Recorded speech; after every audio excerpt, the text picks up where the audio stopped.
When the floodwaters receded, human history restarted from a blank canvas.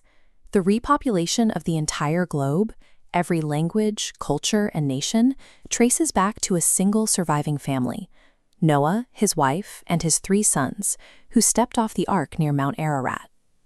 For centuries, scholars and colonial empires pushed an entire continent to the margins of this origin story. They often weaponized a flawed interpretation of the text to justify the suffering and exclusion of Africa. The actual text of Genesis yields a different record. The descendants of Noah's son Ham are documented as the pioneers who built the foundations of the post-flood world. The scripture maps out 3 distinct trajectories for the brothers. Shem's descendants moved into Asia, establishing the Hebrew lineage. Japheth's line spread north and west to populate Europe, and Ham's family migrated south, settling into Africa and the Middle East. Ham's specific family tree contains the architects of the world's first civilizations. Genesis 10 lists 4 sons of Ham. The first is Kush. His descendants settled the sun-darkened regions directly south of Egypt, covering the territories we now know as Sudan and Ethiopia. The Kushite lineage expanded rapidly. His descendant, Nimrod, became the world's first prominent ruler.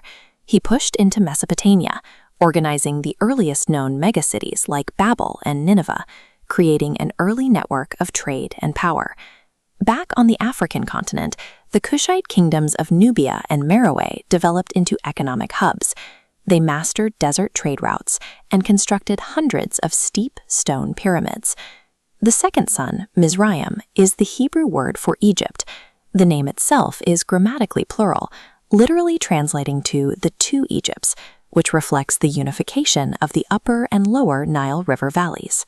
Through Mizraim came societies that mapped the stars, developed complex mathematics, and engineered monuments that still test the limits of ancient human capability. We can verify this lineage outside the biblical text. Modern linguistic and archaeological studies regularly find these exact scriptural names carved directly into ancient desert ruins and Egyptian inscriptions. Indeed, the earliest and most structurally complex empires on Earth share a direct bloodline to the African continent. The remaining 2 sons expanded this geographical footprint. Put's descendants became the nomadic warriors of the Libyan desert. Canaan settled the Mediterranean coast, building seafaring trade routes that physically bridged Africa and the Middle East. This brings us to a specific passage in Genesis 9 that has been heavily distorted. Noah does pronounce a curse, but the text explicitly shows he places it on his grandson, Canaan. He does not curse Ham. This decree functioned as a spiritual forecast of shifting geopolitical borders, separate from any racial identity. The prophecy stated that Japheth's descendants would expand across the continents, and Shem's line would carry the primary covenant. Canaan's coastal territories would eventually serve those specific territorial shifts. Africa's scriptural destiny is defined by resilience and a prophesied restoration, entirely independent of the burdens later historians try to attach to it. As the biblical timeline moves forward, these specific Hamitic lands act as critical sanctuaries.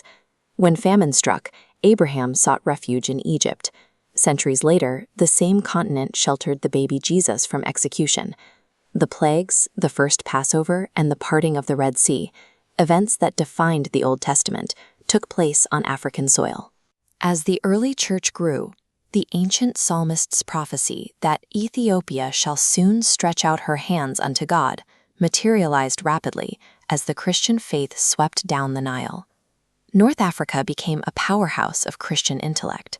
Thinkers living in cities like Alexandria, theologians like Augustine and Tertullian, defined core doctrines like grace and the Trinity. And during the crucifixion itself, when Christ collapsed under the weight of the cross, the Roman guards pulled a man from the crowd to carry it the rest of the way. That man was Simon of Cyrene, a traveler from Libya. The descendants of Ham are active participants at every level of the text. They are the initial builders, the protectors of the patriarchs, the scholars of the early church, and active partakers in the covenant. To read the Bible is to trace the redemptive history of Africa, woven into the story of humanity from the receding waters of the flood to the beginning